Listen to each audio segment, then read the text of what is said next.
the shadows of the past, as from a faded tapestry of time's procession, slow and vast, I step to bid you bear with me, the while your fancy I engage, to look upon another age, an age when on the human tide the plumed wave of chivalry rose to its summit, sweeping wide across a nation's mighty sea. France never shone a brighter power than in this high, romantic hour. So come with me to France of old, to fiery days when hearts beat high, when blood was young and hate was bold, and sword crossed sword to do or die. For love and honor gloried then, and friendship reached its peak with men. Friends were friends in those brave days. Athos, Porthos, Aramis, aye, graved our hearts with a mystic phrase, bound our lives with a mystic tie. Come, stir your soul with our ringing call of all for one, and one for all. Come on, come on, come on!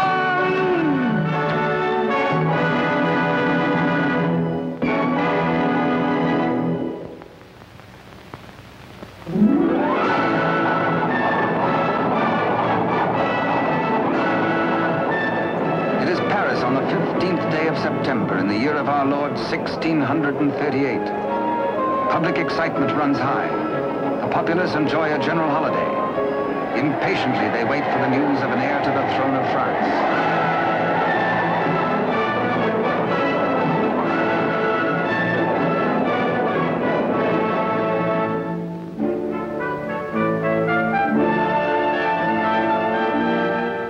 His Majesty Louis XIII, King of France. Maintaining his royal authority through the wits of others, he is himself weak and vain and lives in the oily smiles of a small circle of favorites. But the court is alive with intrigue. There are parties within parties, conspiracies beyond conspiracies, plots and counterplots.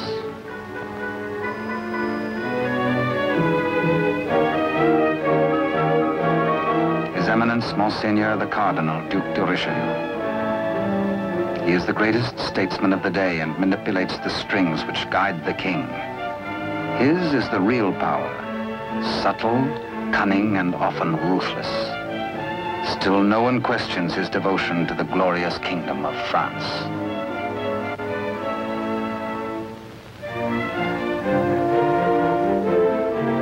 On this auspicious morning, the king pays a state visit to his queen. It is the custom for the sovereign and his courtiers to attend the expectant royal mother until his child is born.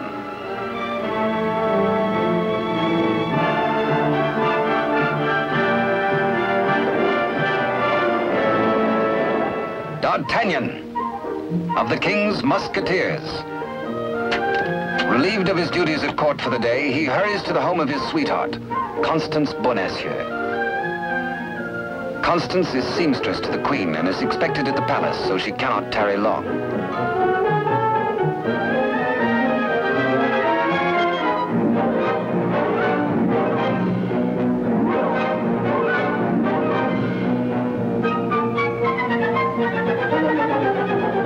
Even the most eager lover, by error, can sometimes kiss a miss, or miss a kiss.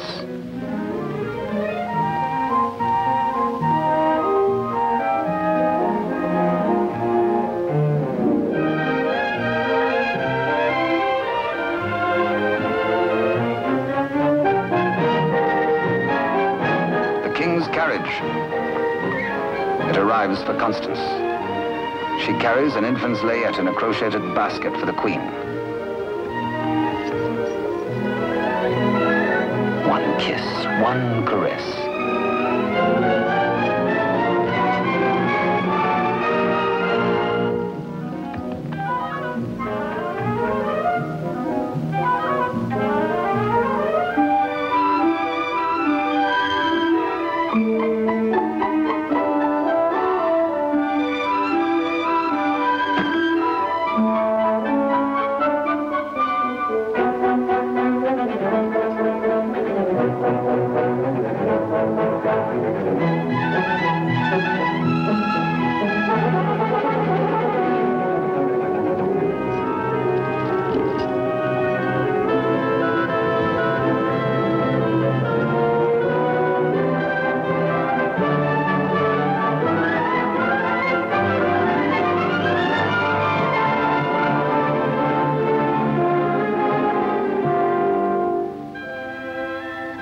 kiss truly is a delicate plant requiring privacy to grow into a tender blossom, the dream of all lovers.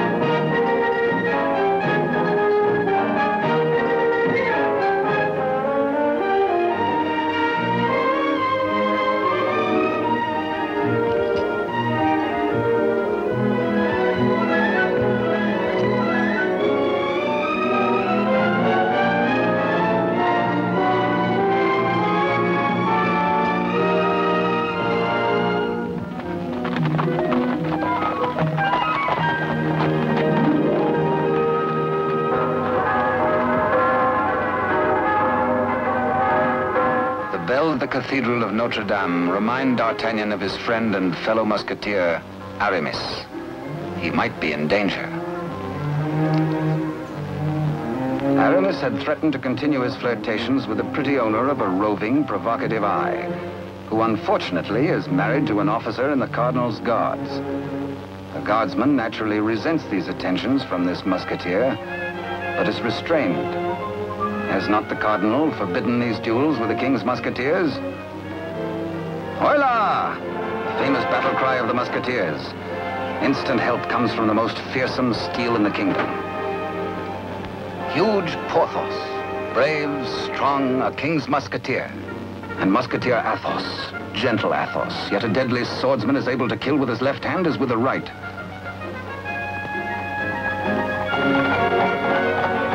D'Artagnan! The battle is forming. The Cardinal's guards. This is no private fight then, eh? The Musketeers against the Cardinal's guard. It started before D'Artagnan was born. And what are the odds? 1, 2, 3, 4, 5, 6, 10 guards to 4, 5 to 2, 2.5 to 1? Ha! Too simple. Draw your skewer, Monsieur Half Guardsman. Let's measure half a point. On guard! Come, where's your challenge now? Where's your steel? What's your fear? The law? Does the Cardinal still ban a friendly fight with a musketeer or two?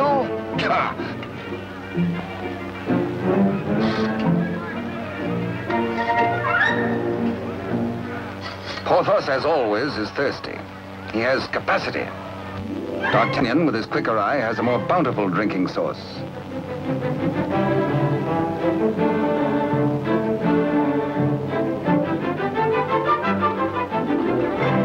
Porthos can put out a hand and pick up the pot he's slavers for. Why waste energy walking? Come, driver, come inside with us.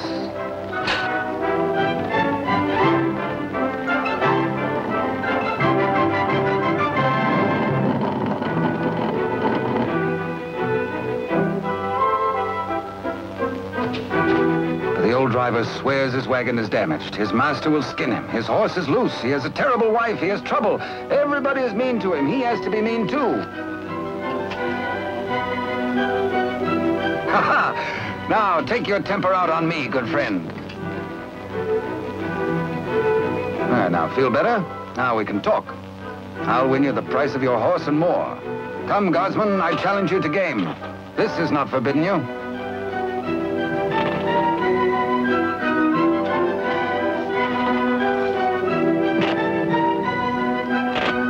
Dice are kind. Here's 20 times your price.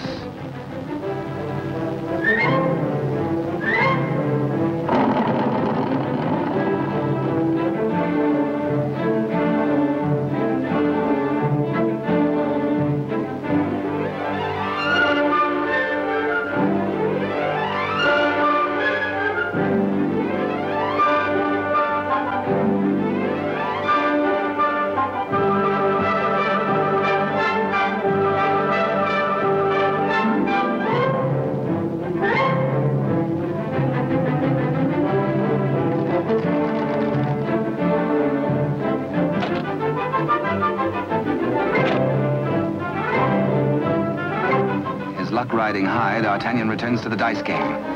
Laughing and playing a while longer, he wins hands down from a fat-headed guardsman while waiting for the late evening rendezvous with Constance. Porthos, too, has women on his mind.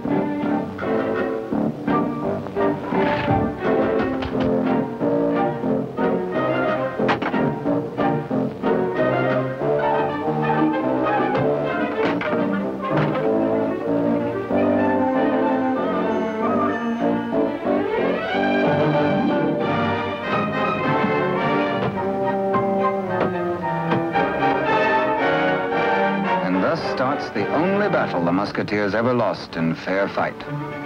Of course, it has to be with a fair sex.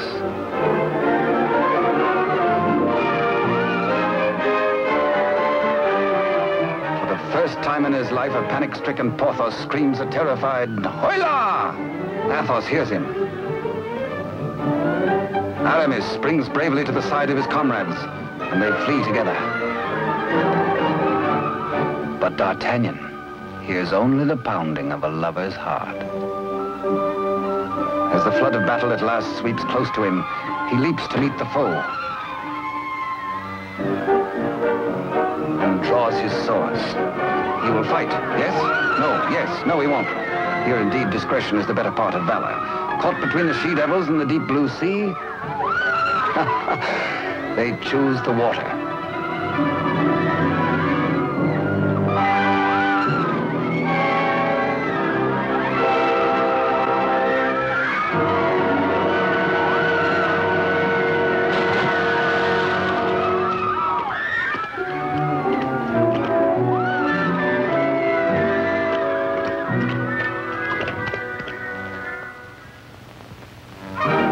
Next morning, the city is in ferment. The pressure beyond the gates is so great that the people are admitted to the courtyard.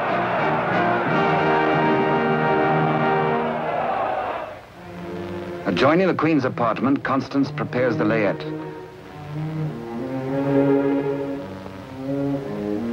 She is informed by Father Joseph, the Cardinal's trusted henchman, of the imminence of the royal birth.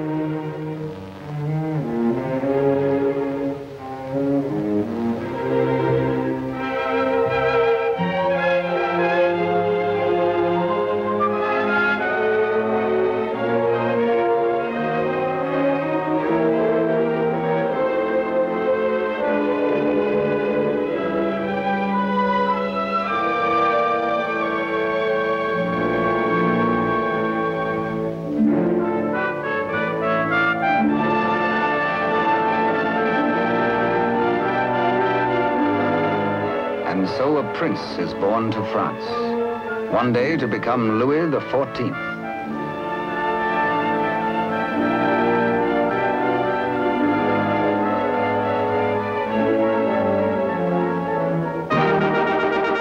By ancient custom, his royal father presents him to the people.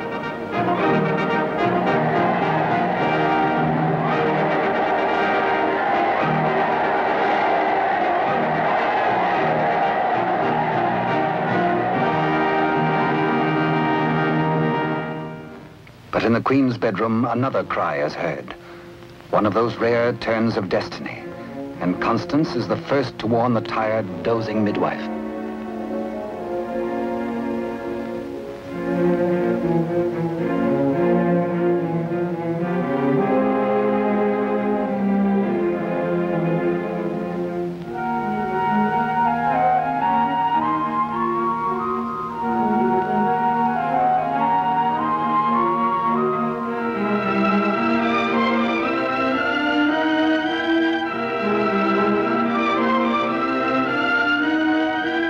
Father Joseph grasps the vast consequences of this extraordinary event.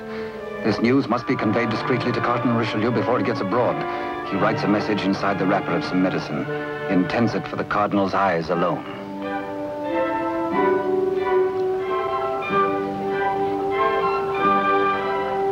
Your medicine, Your Eminence.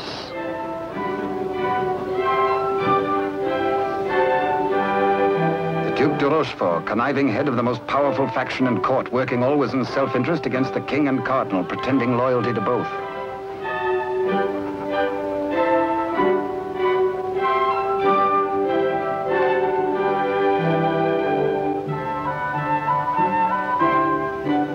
necessity for caution on the part of Father Joseph is indeed well-founded. De Rochefort, having many times seen messages thus taken to his eminence, becomes inquisitive. He resolves by a simple trick to learn the secret passed to the cardinal. A substitution of scraps of paper.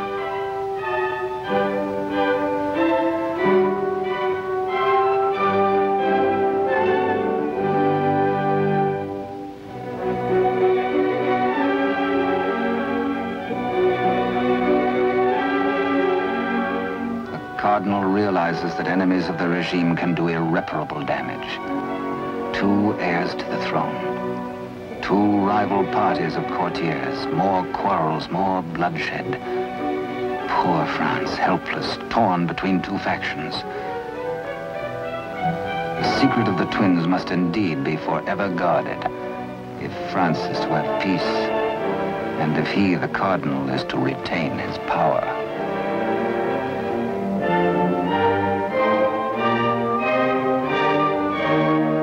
Pretender this, a true prince. De Rochefort sees an opportunity. Father Joseph is instructed to prepare for a long voyage.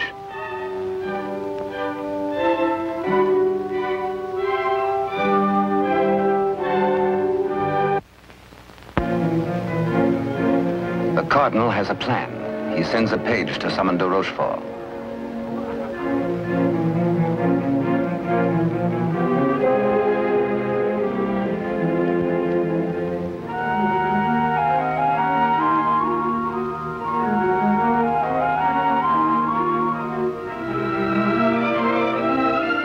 Aware that Constance shares possession of a great secret, one so sacred it might well spell the future of France, the cardinal charges her to keep her lips sealed.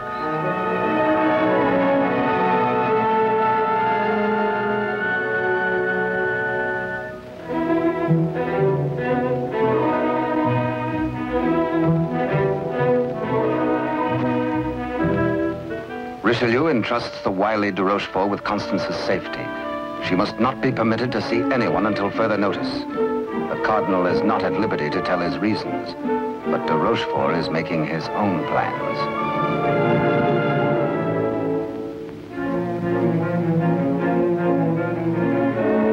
In accordance with the cardinal's command, Father Joseph, accompanied by the midwife, secretly takes the twin away to the Spanish border. The child shall be raised as a commoner with no knowledge of his royal birth.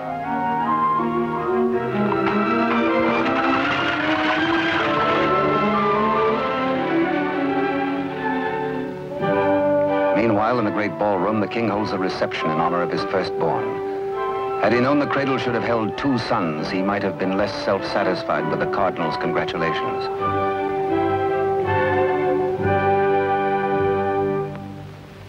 To the notorious Milady de Winter, de Rochefort comes to reveal this chance of fate. The future of France may be in their hands. He tells her he will turn Constance over to her.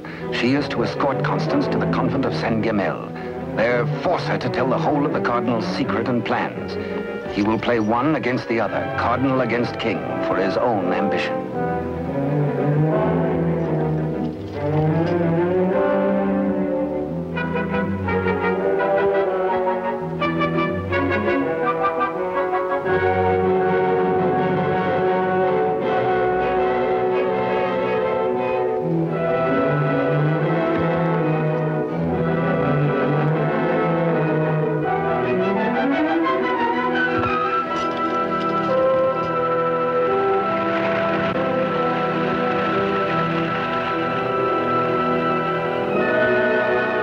Constance to be... One of the chair carriers runs with the news to the Musketeers' barracks.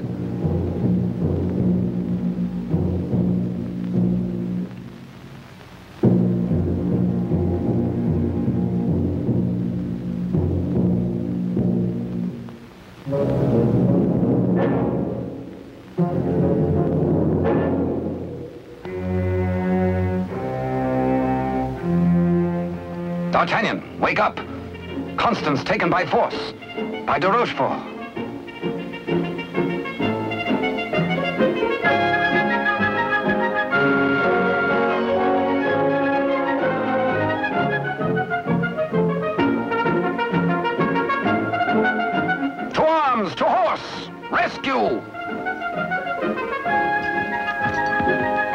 All for one and one for all, and hang the tack.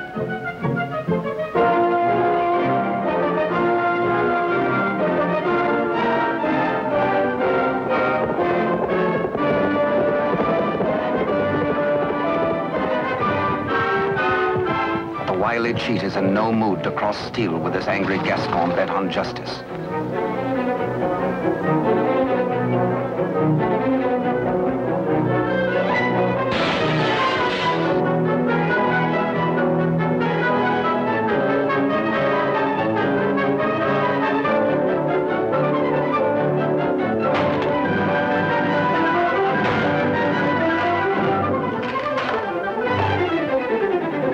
Rochefort's thugs are powerless to help.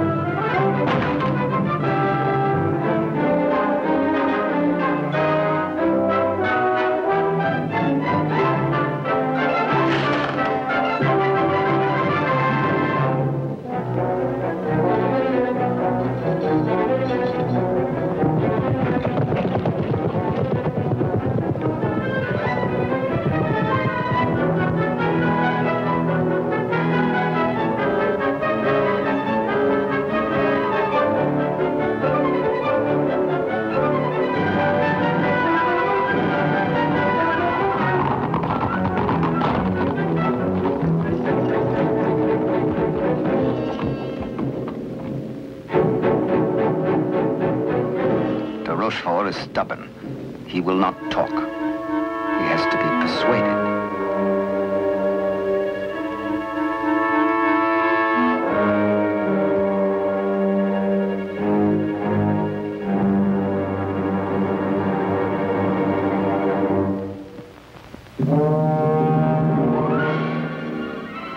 The probe goes on. Where is she? Where is Constance? Talk or fall 200 feet to the bottom of the well. Talk or die.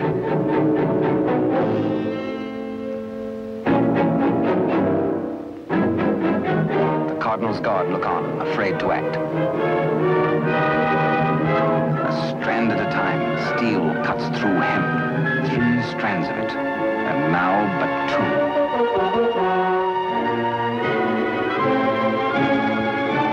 Now 1. De Rochefort breaks. The convent of Saint-Guémel.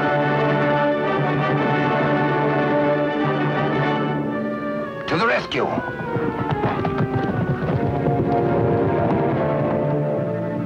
A stableman granted audience with the Cardinal tells of de Rochefort's trickery and capture and of Constance's abduction by Milady de Winter.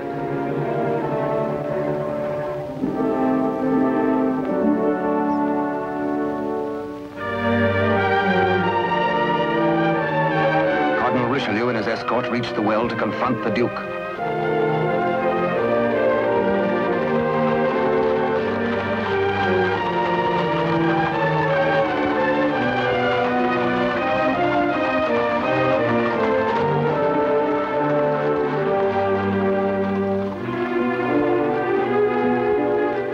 Accused, exposed, a nervous, bedraggled penitent.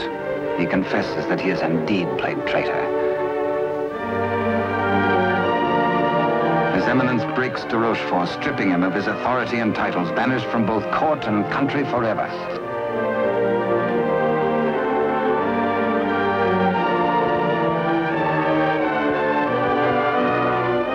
Fearing for the safety of Constance, the Cardinal speeds in pursuit of Milady de Winter.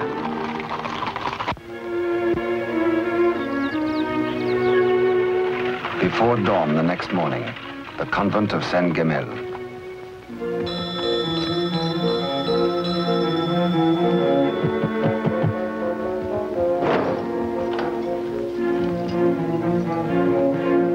Milady de Winter assures the unsuspecting nuns her prisoner is an enemy of the state, to be confined to the convent on orders of the Cardinal.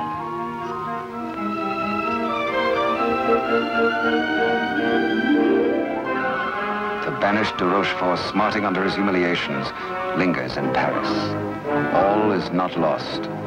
He uses the last of his wealth in a desperate gamble and buys the services of ruffians.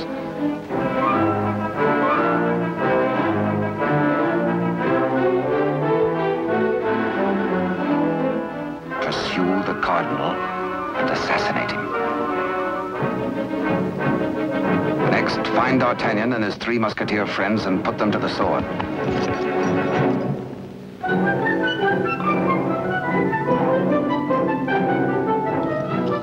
Rochefort still dreams of himself in terms of the most powerful man in France. The path to power is open if Milady de Winter secures the secret from Constance.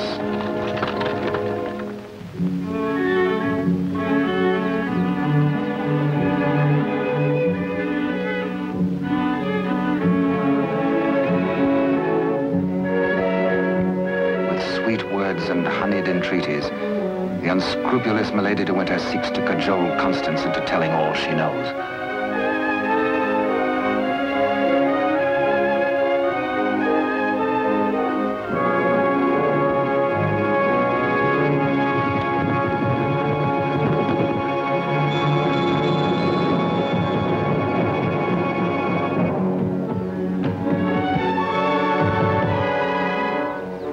No, Constance Bonacieux is not here.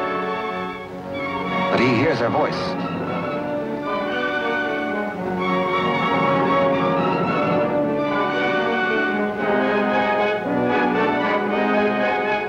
Hola! One for all and all for one.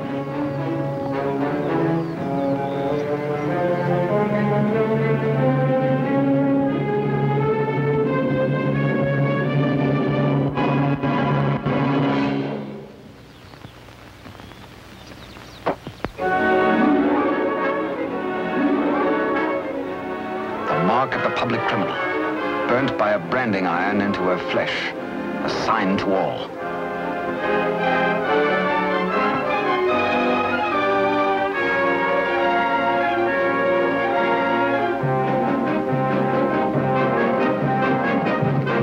Exposed to Constance as a criminal, Milady de Winter is desperate. If caught thus in a second act of crime, by the laws of France, Milady must face public execution.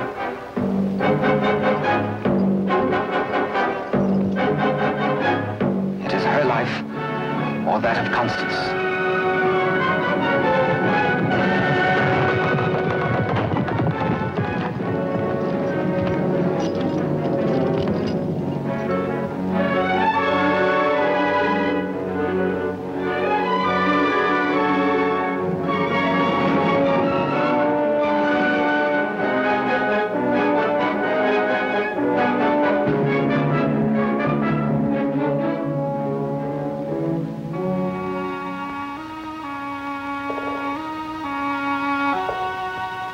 D'Artagnan hears Constance whisper that she loves him above all men. And then she murmurs 3 words, the other one, the other one.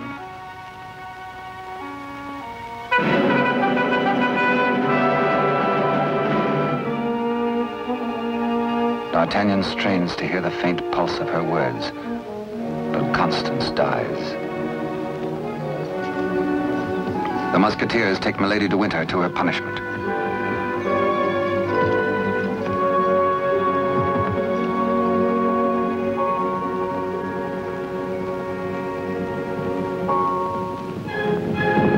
His Eminence the Cardinal has traveled through the night.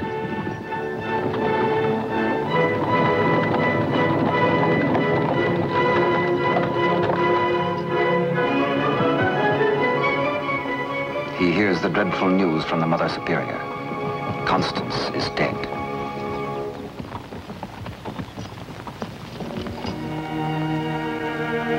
Faithful, loyal Constance.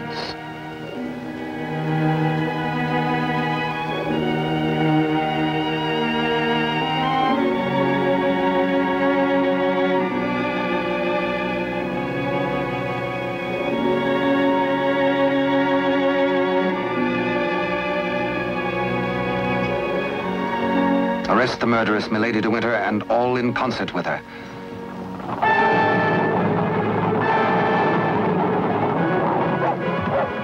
three Musketeers, Athos, Porthos, and Aramis, enraged, take the law into their own hands and deliver the murderess to the public executioner and order her death.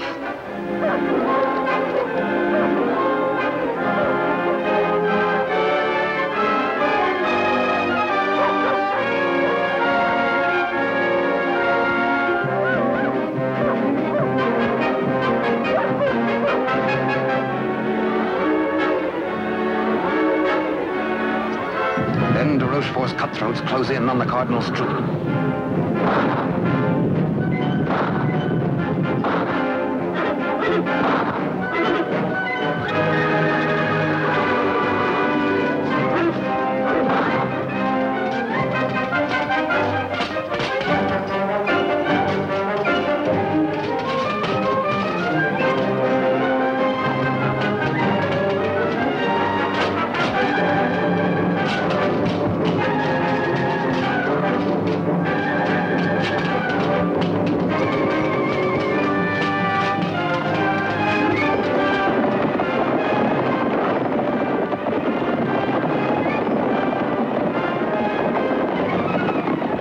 Some distance away, the Musketeers are captured by their deadliest rivals. The Cardinal's guard formally arrest the Musketeers for continuing to take the law into their own hands. Disarmed, the Musketeers are set against the wall for execution.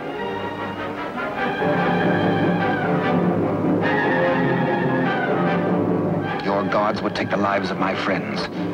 Single-handed, they shall have revenge. The Cardinal asks a moment to ponder. Constance dead. A murderess executed. Enough blood has been shed. Now this strife twixt Musketeer and guard shall end.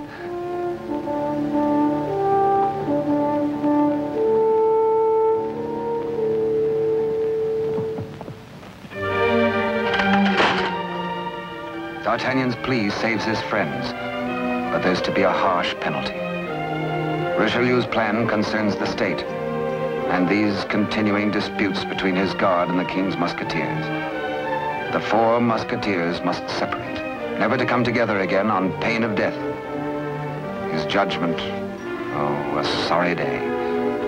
The Musketeers are banished, each to his own province, never to visit Paris again, nor set foot beyond the bounds of his own fields.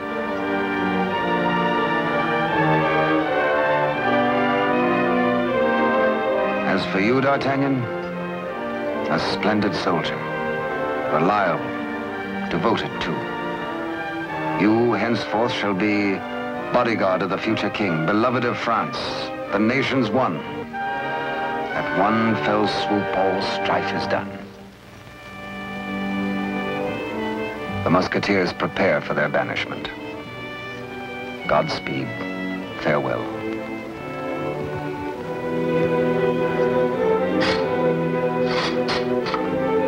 Eternal friendship, it shall not pall. All for one, and one for all.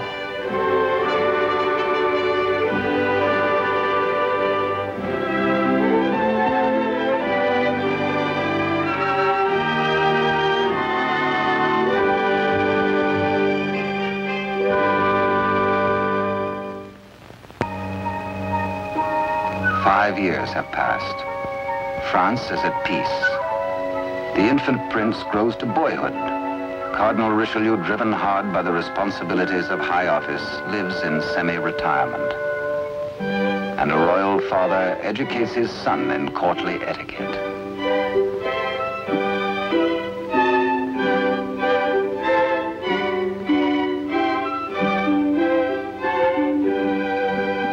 In failing health, His Eminence lives in hourly expectation of death, troubled by word that the second twin bears an identical likeness to the heir.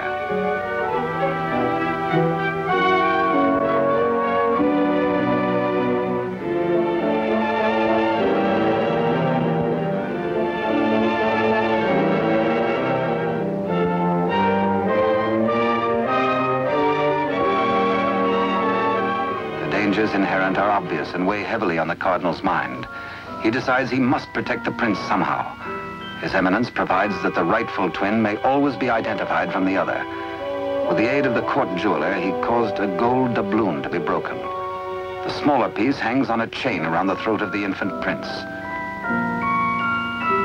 And its mate he places about the neck of Captain D'Artagnan.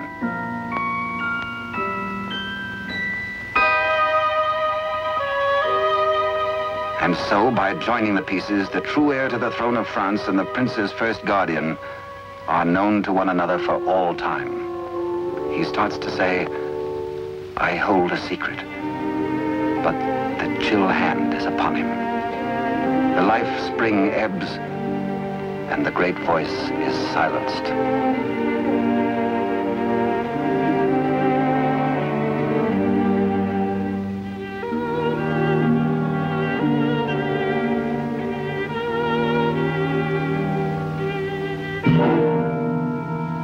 A great statesman passes into history. The church loses a noble servant, and the ship of state is without its pilot. What was this secret that Richelieu and Constance shared? The other one.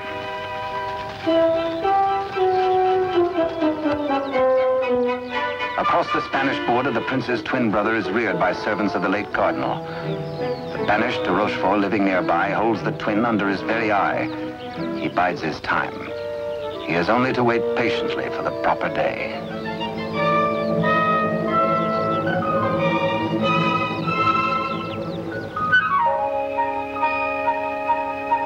Upon the death of Louis XIII, the heir to the throne, or the Dauphin as he was called, became France's King Louis XIV. Both he and his twin had grown to manhood. The brothers are alike as two peas in a pod.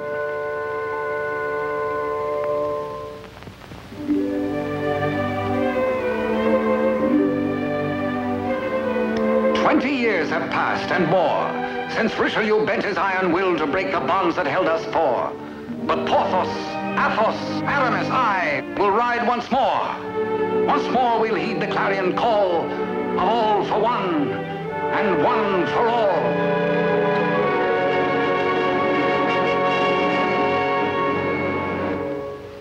During the years, de Rochefort's connivings have brought the exiled twin under his control.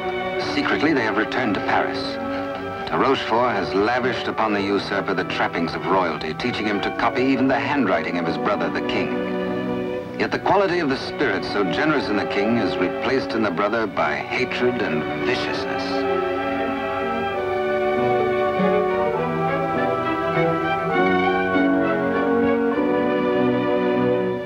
The king's valet, a de Rochefort spy, brings long-awaited news.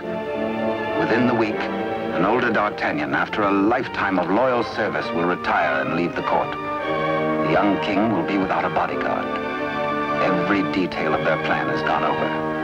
The map, the sentries to overpower, the secret approach to the royal apartment, the signals.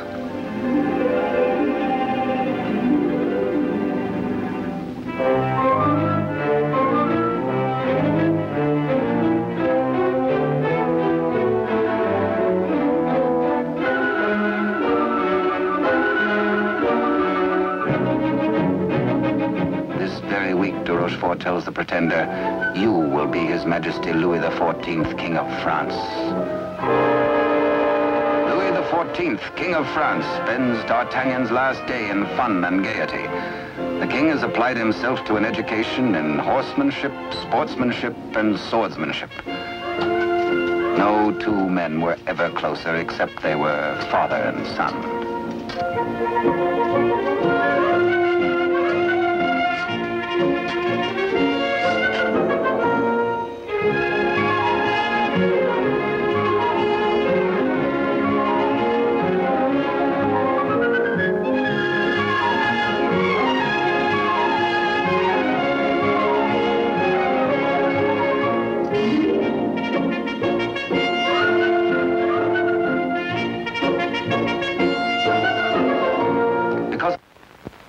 Early, D'Artagnan enters the royal bedchamber to bid the king goodbye.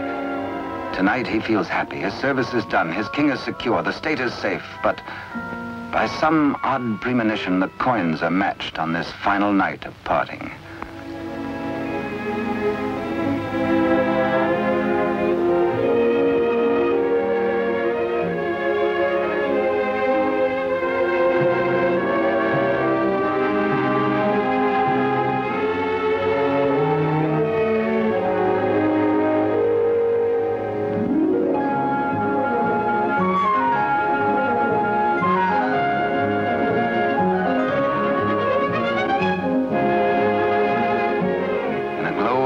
memories of a delightful evening with the king, Captain D'Artagnan arrives outside his lodging and is amazed to find himself beset by ruffians. Angrily, the Gascon plans his battle. First, he deals with the dagger man decoy, sticks him with his own blade, throws the man's cape to the edge of an open sewer, places his own cape over the decoy's body and fires his own pistol. Hey, up! On to the balcony.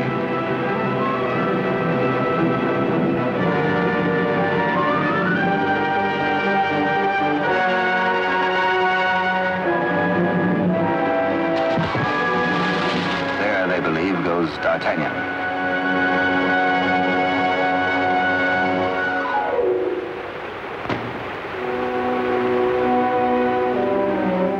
Thoughtful D'Artagnan returns to his lodging. For a peaceful man to be waylaid on a city street is something new. He had spent the evening with his king. He reflects. Has the palace discipline been slackening too? Sentries were not where they should have been. His soldierly heart is disturbed for the safety of his king.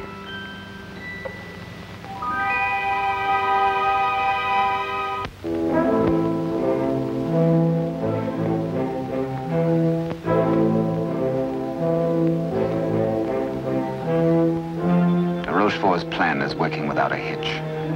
Sentries at the outer gate have been overpowered. Entry is forced into the inner quadrangle. The palace is entered through a servant's postern leading to long-forgotten cellars. Success.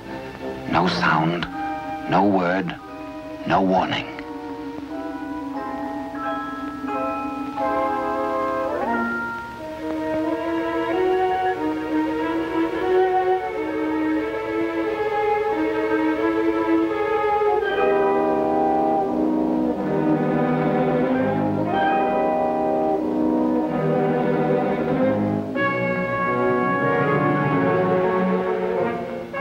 Pretender waits impatiently below for the deed which will make him king.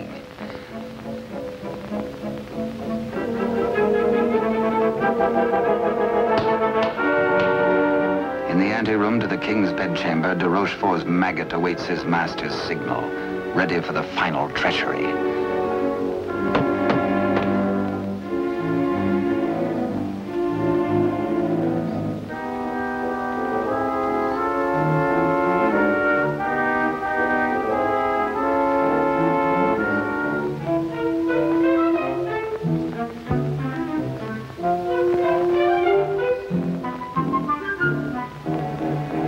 And a little after 11 o'clock on this fateful night, in one tragic moment, France loses her rightful king.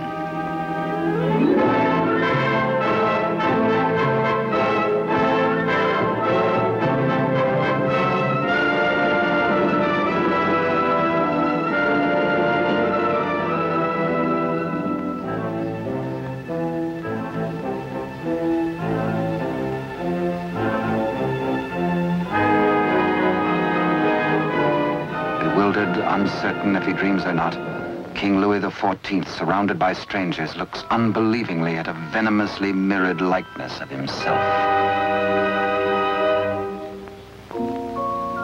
The usurper watches his royal brother with a lifetime of hate. De Rochefort's plans have been cleverly checked and double-checked. He means to hold the true king a prisoner as a threat over the head of the usurper should he rebel against his commands. At de Rochefort's order, his cohorts strip the king of his night attire and in exchange dress him in the usurper's clothes.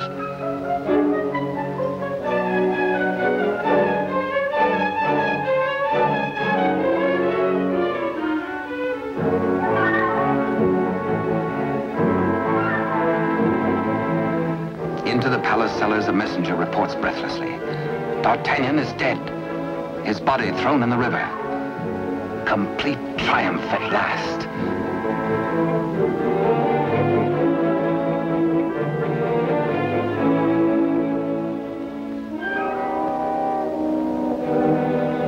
An iron mask, an invention of the devil. An iron mask, a prison within a prison, is placed over the head of the rightful King Louis XIV and locked at the neck, his countenance concealed from all men.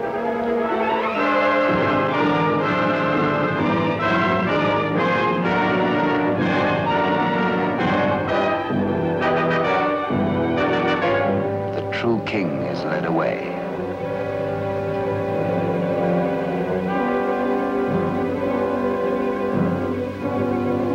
In the quiet of the royal apartments, the true king's bed is occupied by the usurper. Trusted servitors have been spirited away. The twins' lackeys have replaced them.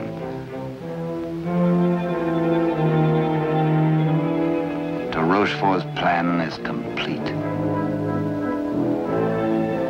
Poor France. Ruled by a youth driven near to lunacy by a solitary childhood, by de Rochefort's lies, by his own poisoned dreams. Truly a madman.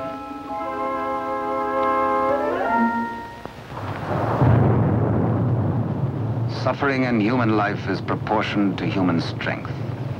When the young king, stupefied and crushed, found himself led a prisoner to a cell in the Chateau Sainte-Marguerite in the south of France, he fancied at first that death is like sleep and has its dreams.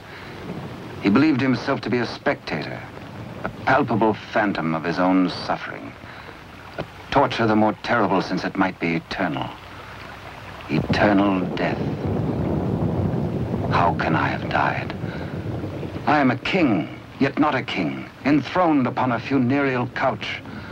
No, no, dear God, do not punish me who have done nothing. Why am I thus punished? Like a cloak, the chill of the dungeon falls upon his shoulders. So dwells the real Louis XIV in a living hell to remain thus the rest of his days.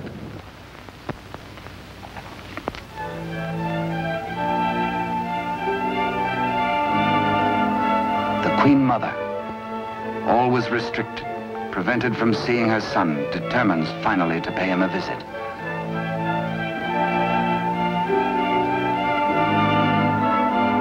In place of the affectionate and courtly Louis XIV, to her horror, she finds herself repulsed.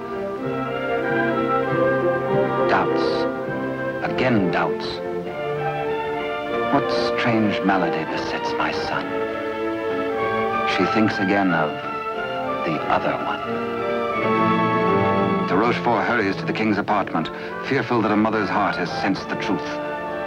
In pretense of humility, he asks the Queen Mother to leave affairs of state.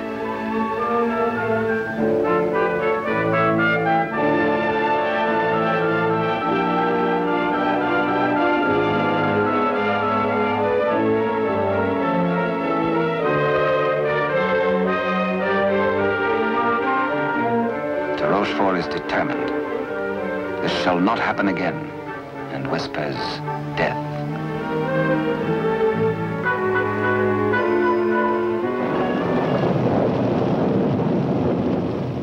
Day by day, night upon night, the prisoner prays for some way to get word to D'Artagnan. A heaven-sent fisherman hoves to.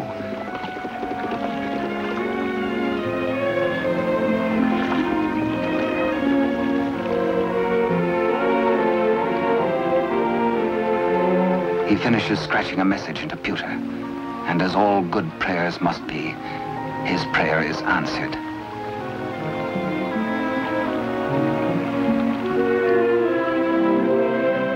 Millet and mackerel are running, and then a catch, apparently from heaven.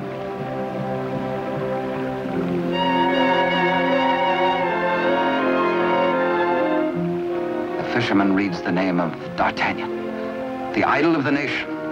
A written word, a beloved name, an urgent message.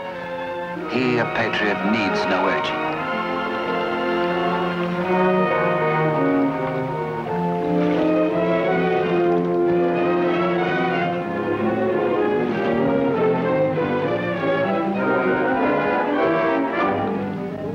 Paris goes about its daily affairs, unaware that its rightful king languishes in prison and the Queen Mother herself faces death as the humble fisherman hastens to D'Artagnan's home.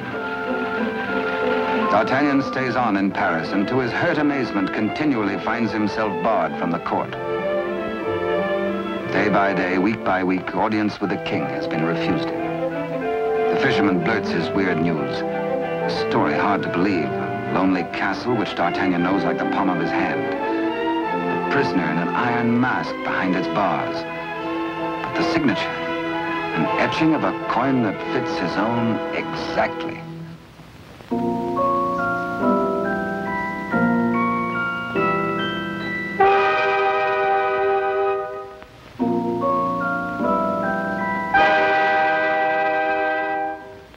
Come, friend, eat and drink. There is business at last for me at the palace.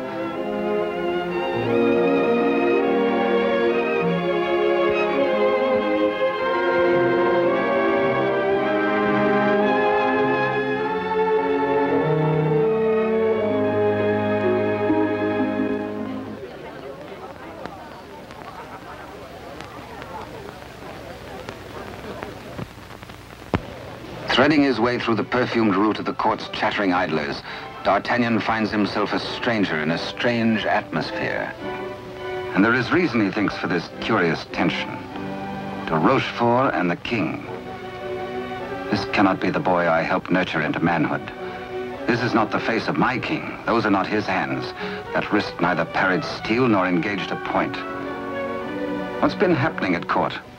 De Rochefort's back in favor, a disgraced exile once more sporting about the throne room in the king's presence. D'Artagnan is amazed and shocked. But a further shock is in store. A chain and coin is passed to de Rochefort. If he can believe his eyes, in all the years he served the king, they never left his royal person. He overhears a snatch of conversation. The other one. And suddenly he hears the dying voice of Constance. The other one. The other one.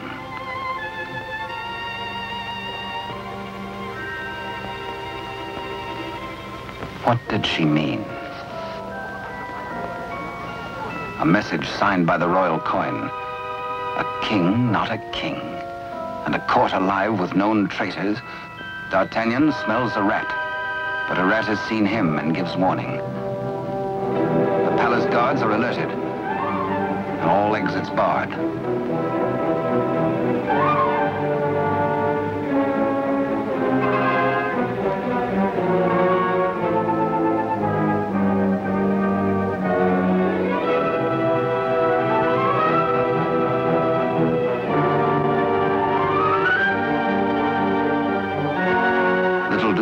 With a resourceful old musketeer.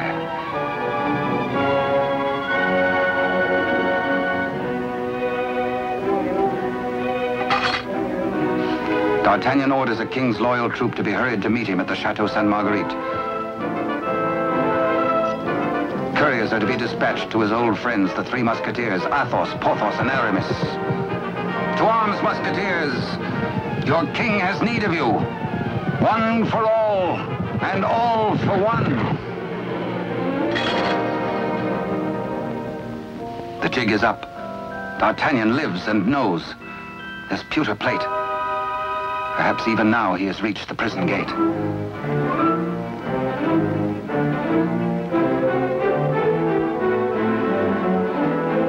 De Rochefort cannot believe his future lies in a common plate.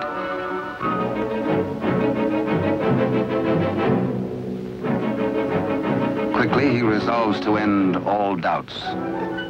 He decides to ride at the head of his troops to prevent any attempt to free the king.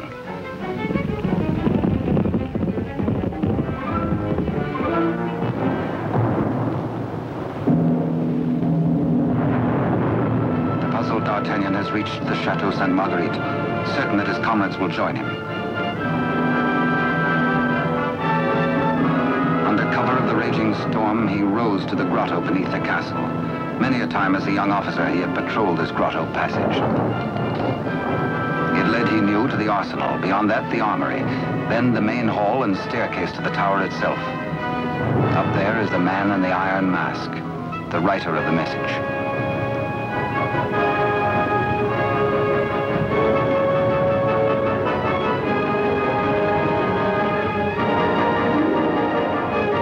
To his astonishment, D'Artagnan finds the entrance to the arsenal is newly walled.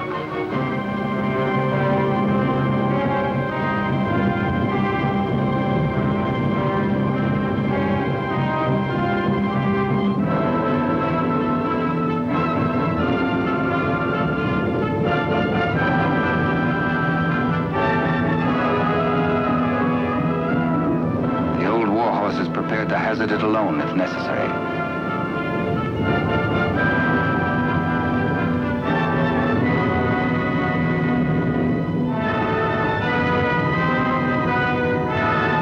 The fisherman returns to the opposite bank to await the arrival of help.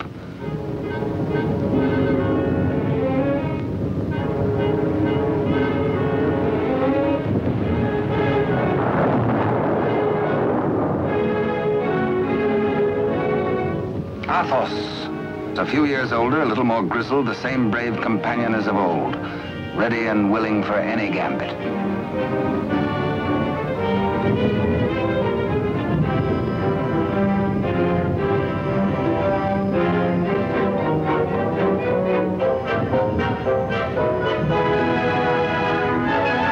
And now Aramis.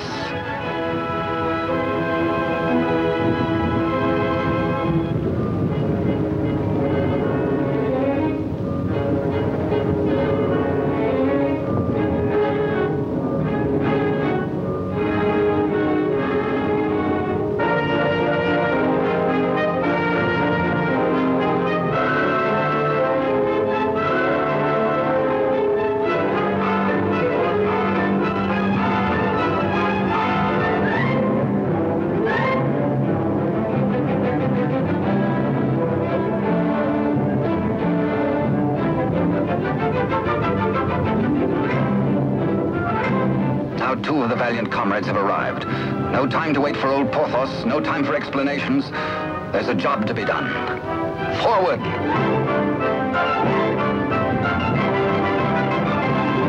Through the racks of gunpowder barrels to the main hall, and the tower staircase itself.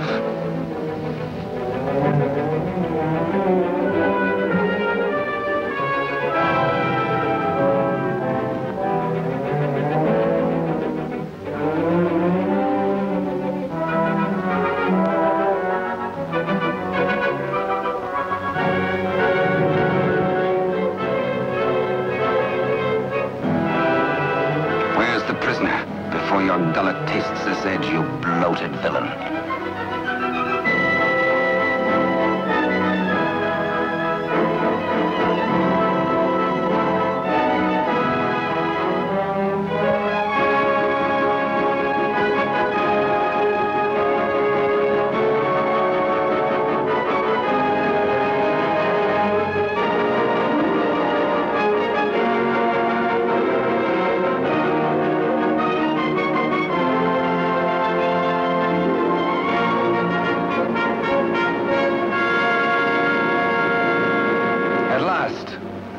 D'Artagnan knows the voice. It is his true and rightful king, Louis XIV, King of France. The castle guards.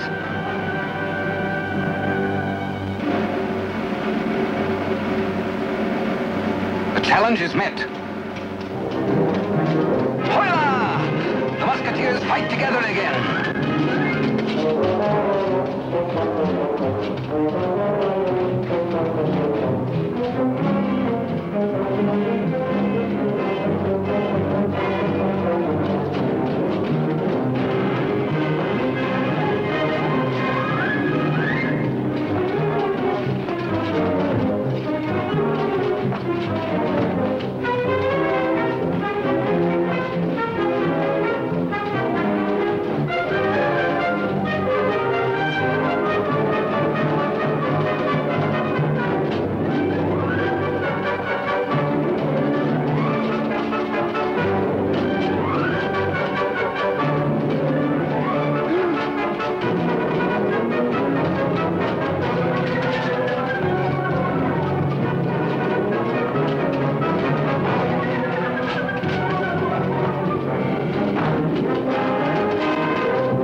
more eager on that account, and thirsty as much for the sight of his companions as for a little drop of blood.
All for one and one for all.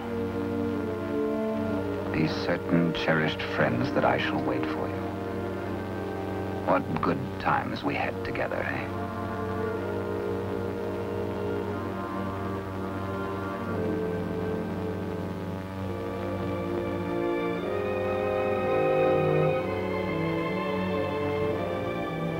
Good Porthos, farewell. You died as you lived, for love of country, in the service of your king. The fisherman gives warning of the approach of enemies.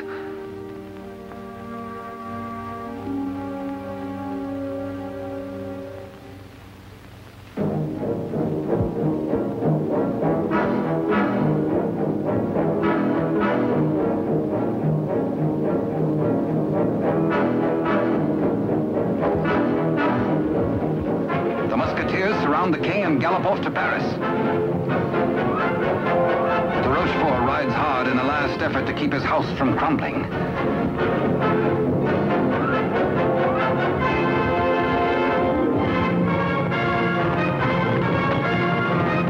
The odds are 10 to 1.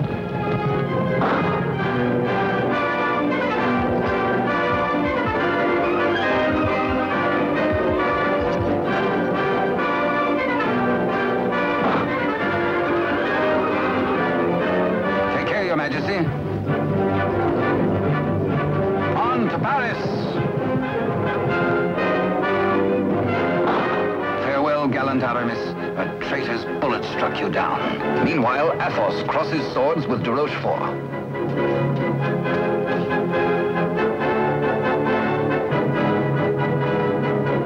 But at the highest price of all, Athos joins his comrades.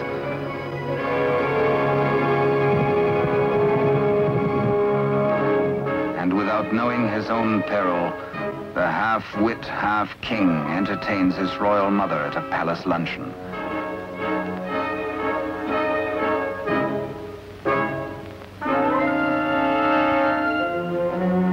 Cunningly, he says, a private matter.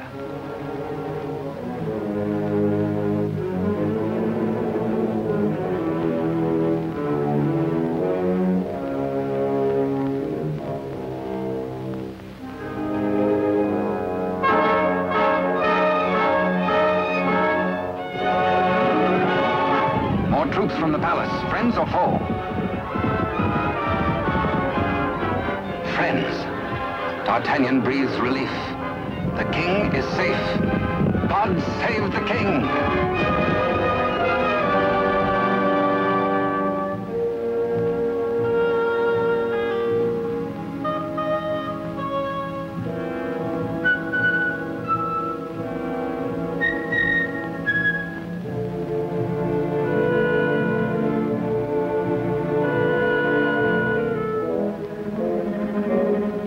The Queen Mother suspects this attempt on her life.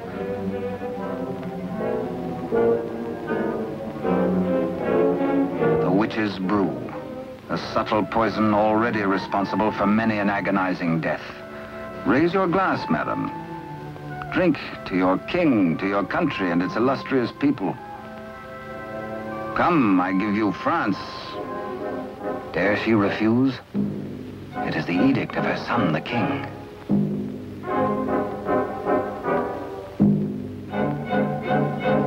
The toast, but a warning cry.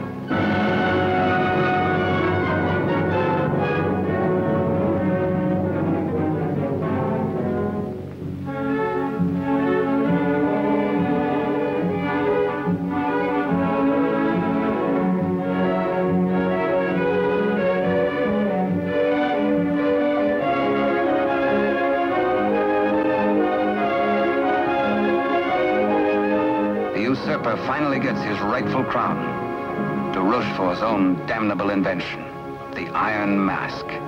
His to the end of his days.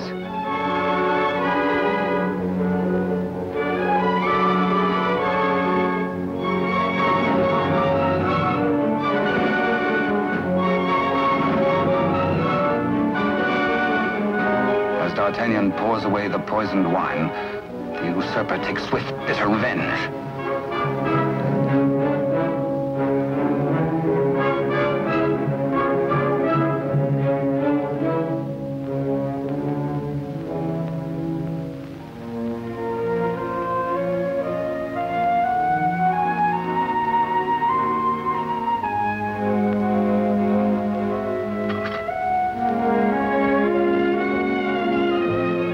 D'Artagnan knows himself mortally wounded, but allows no sign to mar the happiness of his king.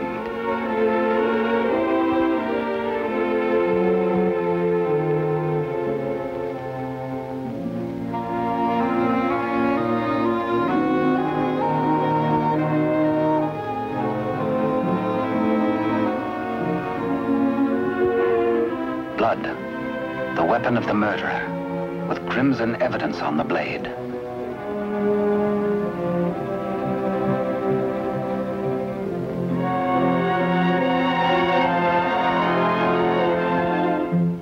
Grateful Louis looks for Captain D'Artagnan to honor him with the baton of a Marshal of France.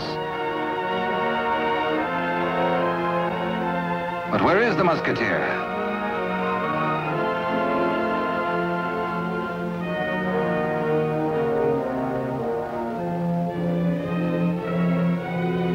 The court resounds with the king's commands and his cry to find his friend and mentor.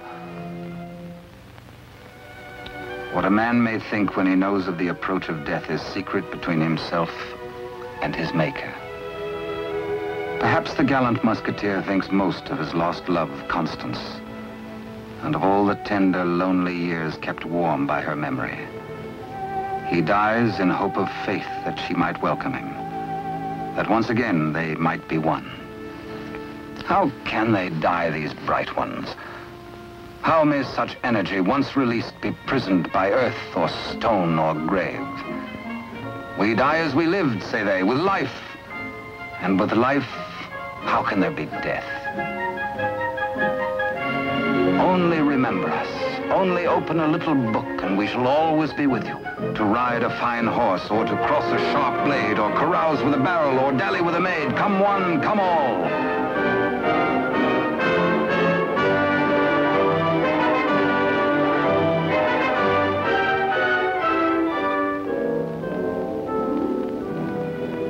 And so passed a brave and glorious man, in honor.